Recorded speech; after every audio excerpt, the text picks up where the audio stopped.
Bonjour, je suis Cédric Watine d'Outils du Manager, le podcast sur le management en français le plus écouté. Aujourd'hui, on va parler d'organisation personnelle. En effet, je reçois Jean-Luc Koning, l'un des deux Français formés par David Allen, le père de la méthode GTD, Getting Things Done. GTD, c'est la méthode d'organisation personnelle de référence. Elle a changé la vie de bien des personnes, moi y compris d'ailleurs. Et donc, juste avant de vous laisser avec Jean-Luc, je vous rappelle que mon livre Le Manager Essentiel est gratuit et vous pouvez le télécharger en vous rendant sur notre site www.outildumanager.com. Mais assez de parlotte, je vous laisse découvrir cette passionnante interview. Donc épisode du jour, comment s'organiser avec la méthode GTD, première partie, les basiques. Bonjour Jean-Luc. Bonjour. Alors comment vas-tu? Tu es sur l'île, je crois. Alors non, je suis dans Rhône-Alpes.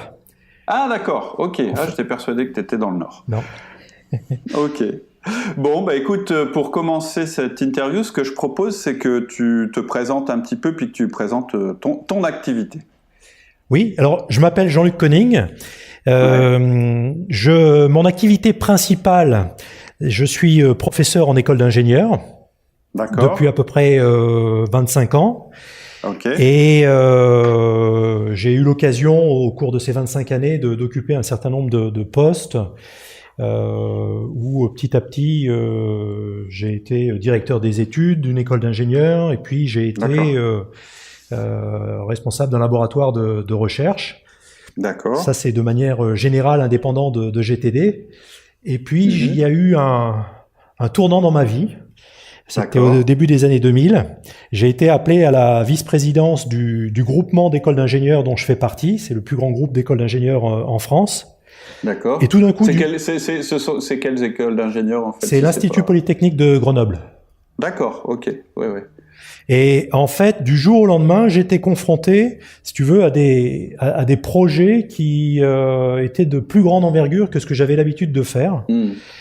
Et j'ai été interpellé par... j'avais une directrice de service qui un jour m'a dit « Jean-Luc, tu réponds pas à tes emails. » Alors, ouais, c'est souvent par là que ça commence. Oui. Et alors là, je te cache pas que ça a été pour moi un peu un électrochoc parce que je suis en général quelqu'un qui est plutôt fiable, quelqu'un d'organisé, quelqu'un qui travaille plutôt d'arrache-pied. Et le fait que quelqu'un vienne me dire que ce que je faisais n'était pas correct, suffisant, efficace, ça m'a obligé à m'arrêter et puis à me plonger. Et c'est comme ça que tout a démarré avec la méthode GTD, à me plonger dans les méthodes d'organisation. Ouais, c'est intéressant, c'est marrant parce que sur le site, moi j'avais fait une série aussi sur l'organisation personnelle et je l'ai commencé par la gestion des mails parce qu'en général c'est le symptôme. En fait, quand on commence à plus répondre à ces mails, alors souvent on nous dit c'est parce que j'en reçois trop. Mais bon, ça, on peut pas tellement changer les choses. Mais effectivement, c'est un bon symptôme pour détecter qu'on a un petit souci d'organisation. En tout cas, un petit souci de communication avec l'extérieur, ce qui est un peu embêtant. Et donc, c'est ça qui t'a mis en route sur la méthode GTD. Exactement. Alors, ce que j'ai fait, j'ai commencé à regarder un petit peu ce qu'il y avait sur le net, ce qu'il y avait aussi dans les livres. Ouais. Et puis, je suis tombé sur une méthode américaine qui m'a paru quand même très très efficace et dont beaucoup de gens parlaient. Et de fil en aiguille, je me suis dit, tiens, cette méthode, vu qu'elle est capable de prendre en considération tous les aspects de sa vie, toutes les sphères, que ce soit personnelles, professionnelles, associatives, etc., de tous mes engagements, je vais creuser la question et je me suis formé à distance pendant 1 an, online, avec l'équipe de David Allen qui avait mis au point il y a 35 ans cette méthode Getting Things Done qu'on abrège en GTD. Tout à fait. Et tu soulignes un point aussi qui est important dans l'organisation personnelle, ça s'applique aux managers aussi, c'est qu'en fait l'idéal c'est d'avoir le même système d'organisation pour sa vie personnelle et professionnelle. Oui, parce que si on va un peu vite en besogne, on peut imaginer que GTD, c'est une méthode de gestion du temps. Or, c'est pas une méthode de gestion du temps. C'est quelque chose qui va bien au-delà de ça. C'est un système d'organisation de sa vie, de tous ses engagements. je suis assailli tous les jours par des emails, par mon N+1 qui débarque dans mon bureau et qui me donne des choses à faire, par à la maison mes enfants qui ont une problématique, mon conjoint qui souhaite se lancer dans certains projets, etc. Tout ça, ça vient en même temps. Comment je fais pour faire face à tout ça? Et ça, c'est ce à quoi répond la méthode GDD. D'accord, ok.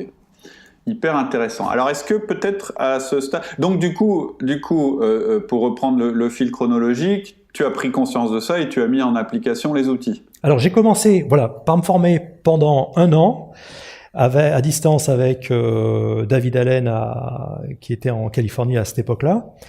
Et puis, suite à ça, j'ai commencé à mettre en application dans ma vie de tous les jours en tant que vice-président de ce groupe d'écoles d'ingénieurs. Et j'ai trouvé cette méthode tellement formidable et révolutionnaire pour moi que j'ai commencé à partager les choses avec ceux qui m'entouraient. Et comme au fond de moi, j'ai quand même une fibre à transmettre les choses qui me plaisent, c'est pour ça aussi que je suis enseignant, j'imagine, enseignant. Tout à fait, ouais. Et ben, je me suis dit, tiens, je vais me former pour être formateur. Et donc, j'ai suivi des formations avec les équipes de David Allen et avec David Allen lui-même pour être formateur de la méthode et puis maintenant formateur de formateurs. D'accord. On est à peu près, alors c'est réparti partout dans le monde, mais dans le monde francophone, il y a une petite dizaine de formateurs à la méthode, et on a l'avantage avec mon associé Romain d'avoir été formé directement par David Allen lui-même. Ouais, tout à fait. C'est tout l'intérêt aussi de t'avoir aujourd'hui, c'est que là, on est presque à la source du truc, quoi. Oui, d'autant que pour la dernière révision du livre, qui est sorti en 2015, là, S'organiser pour réussir, donc ça c'est la version française. Certes, c'est la maison d'édition qui traduit le livre, donc c'est une nouvelle version puisqu'il y a des chapitres qui ont été rajoutés par David Allen, etc. Mais j'ai eu la chance d'être en charge de la supervision technique de ce livre pour juste nous assurer que ça correspond bien à tous les standards de la méthode. Donc c'était aussi une bonne expérience. Ok. Et c'est un super bouquin. Donc à ce stade, je voudrais dire que je touche aucune commission et j'ai aucun avantage à vous le dire, si ce n'est qu'effectivement, moi aussi, c'est la méthode. J'ai eu un petit peu le même cheminement que toi. Et effectivement, moi, c'est la seule méthode qui est concrètement, complètement révolutionné ma manière de faire les choses. Et moi, j'avais lu en fait la version anglaise parce qu'à l'époque, je pense où j'ai pas trouvé la version française. Et effectivement, c'est un super bouquin, quoi. C'est vraiment quelque chose qui peut être transformateur. C'est-à-dire qu'il y a un avant et un après. Oui. Et c'est assez... En plus, ce qui est bien, c'est que c'est progressif et assez facile à mettre en application. Alors, ce que je te propose, parce qu'en fait, si j'ai bien compris, en réalité, il y a 3 phases, est-ce que c'est ça, hein, ou 3 manières d'appliquer la méthode? Alors, je dirais plutôt, il y a 3 niveaux dans la méthode. Si tu veux, tel qu'aujourd'hui, on propose les formations pour les managers, pour les dirigeants d'entreprise, et puis pour tout un chacun également. Il y a le niveau 1 qui s'intéresse aux fondamentaux. C'est-à-dire que si, au jour le jour, je suis débordé par les emails et que j'arrive plus à tenir tous les engagements qui sont les miens, soit que j'ai pris avec moi-même, soit que d'autres ont pris pour moi, ça sert à rien de prendre de la hauteur sur mes projets, mes priorités, etc. Et ça sert à rien, encore moins, de prendre plus de hauteur pour savoir où je vais diriger ma vie, parce que le quotidien m'assaille. Donc j'ai ce niveau 1 sur les fondamentaux, et c'est peut-être de ça dont on va parler essentiellement aujourd'hui. Tout à fait. Et puis il y a un niveau 2 qui est sur les projets. On donnera tout à l'heure une définition de ce qu'est un projet au sens de GTD. Les projets et les priorités. Et puis il y a un niveau 3. Le niveau 3, c'est ce qu'on appelle les horizons d'attention. Donc c'est plus pour un alignement entre ce que je fais, ce que je souhaite faire de ma vie et puis mes engagements dans les différentes sphères. Tout à fait. Et ça, c'est une des caractéristiques, moi, qui m'avait vachement plu dans l'approche de David Allen, c'est qu'il part du niveau de base, c'est-à-dire ce qui nous arrive au quotidien, il change ça. Et ensuite, on peut monter de niveau. Alors qu'il y a plein d'autres méthodes qui font l'inverse. En général, ça marche pas. Et ce qui est intéressant, c'est que c'est exactement aussi notre approche en management. C'est-à-dire que la caractéristique d'outil du manager, c'est qu'on commence par résoudre les problèmes au quotidien, à mettre en place le management, etc., c'est-à-dire à faire des actions très concrètes avant de passer, je dirais, au niveau 2 et au niveau 3, qui sont d'améliorer notre manière de manager, qui sont et d'aller vers le leadership. Si vous réglez pas votre quotidien, ça sert à rien d'essayer de voir plus haut. Et c'est pareil aussi pour moi pour la libération d'entreprise. Ça sert à rien d'essayer de libérer son entreprise tant qu'on n'a pas mis en place en tout cas c'est dangereux, tant qu'on n'a pas mis en place son management. Et en général, les Américains, ils ont un peu cette approche bottom vers le top. Donc, ce qu'on peut faire peut-être pour cette interview, c'est effectivement, comme tu le proposais, se focaliser sur les fondamentaux. Et si les auditeurs, si ça leur plaît, ce sera à eux de nous contacter puis de nous dire nous on aimerait bien avoir une interview sur les projets et pourquoi pas plus tard une interview sur les horizons. Est-ce que je te propose qu'on travaille comme ça? Oui, tout à fait, pas de problème de mon côté. Oui. Bon, ok, écoute, on voit les fondamentaux. Ce qui serait bien aussi, c'est qu'à chaque fois tu nous donnes un ou deux trucs, je dirais activables. Rien qu'en écoutant l'interview, parce que ce que je pense qui marche bien dans nos conseils en général, c'est de donner des petites choses qui permettent de débloquer des situations et qui donnent envie d'aller plus loin ensuite à l'auditeur. Et à ce moment-là, il faudra soit qu'il livre le livre ou qu'il te contacte. En tout cas, on parlera de ça à la fin de l'interview. Oui, d'accord. On fait comme ça ? Parfait. Ok, ça marche. Les fondamentaux. Alors, les fondamentaux reposent sur 5 étapes. 5 étapes que chacun d'entre nous avons l'habitude de pratiquer, mais sans en être vraiment conscient.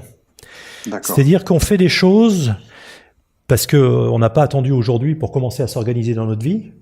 Et je pense que les auditeurs, s'ils sont au poste où ils en sont aujourd'hui, c'est parce que justement, ils sont capables de mener à bien un certain nombre de choses. Néanmoins, si on rend ces éléments-là explicites, eh bien, on va pouvoir les améliorer parce qu'on est conscient de ce qu'on est en train de faire. Alors, c'est quoi ces 5 étapes ? Tout d'abord, une étape qui est l'étape de capture. D'accord. De manière générale, j'ai l'habitude, en traversant ma journée, de stocker les choses dans ma tête. Or, notre cerveau, et c'est le leitmotiv de toute la méthode, il n'est pas fait pour retenir les choses, il est fait pour avoir des idées. Et vouloir stocker les informations dans sa tête, au lieu de les externaliser, ça va être toute l'étape 1 de la capture, fait que on va mobiliser de l'énergie mentale pour des choses pour lesquelles le cerveau n'est pas fondamentalement fait. Tout à fait. C'est-à-dire qu'on va mobiliser une partie de notre attention à faire l'effort en permanence de ne pas oublier ce qu'on a capturé. Exactement. Et même si on ne fait pas cet effort-là, le cerveau, lui, va travailler en arrière-plan au point d'avoir des choses du type « je rentre à la maison, je dis bonjour à mon épouse, ah, j'ai oublié d'envoyer cet email à mon collègue un tel ». Et ça, qu'est-ce qui s'est passé ? C'est que mon cerveau m'a rappelé des choses à un moment donné qui n'étaient pas forcément opportuns, mais parce que j'avais décidé ou j'avais laissé cette information-là dans ma tête au lieu de l'externaliser dans un système qui était fiable. Donc ça, c'est la première étape. Je pense qu'on va y revenir en détail. Je vais les passer en revue si tu veux. Ouais, ok, ça marche. L'étape numéro 2, c'est l'étape de clarification. Clarification, ça veut dire, je vais me poser la question, mais de quoi s'agit-il exactement ? Cette chose-là que j'ai notée sur un support ou un autre, que ce soit physique ou que ce soit un support électronique, qu'est-ce que je voulais dire ? Et surtout, cette étape 2, ce qui est l'élément pivot, c'est décider de ce que je vais en faire. D'accord. Ensuite, on a l'étape 3, qui est l'étape organisée, c'est-à-dire placer ce que je viens de décider dans un endroit approprié pour le retrouver au moment où j'en aurai besoin, au moment où je souhaiterais passer à l'acte par rapport à cette chose-là. Et du coup, ça nous rassure par rapport au fait que ça ressorte à un moment. On n'est plus obligé de l'avoir dans notre tête. Exactement. On a besoin d'avoir, si tu veux, des catégories, des endroits, des réceptacles qui sont fiables, sur lesquels je vais pouvoir revenir. Parce que, comme on le disait tout à l'heure, et ça c'est un mécanisme du cerveau qui est assez évident dans ce cas-là, c'est que si le cerveau sait qu'il peut pas me faire confiance pour retrouver les choses que je m'étais promise de retrouver, alors il va redémarrer une activité pour me le rappeler. Ça peut être à 3 heures du matin, ça peut être quand je fais la queue dans la boulangerie pour acheter mon pain, ça peut être à des moments comme ça. Tout à fait.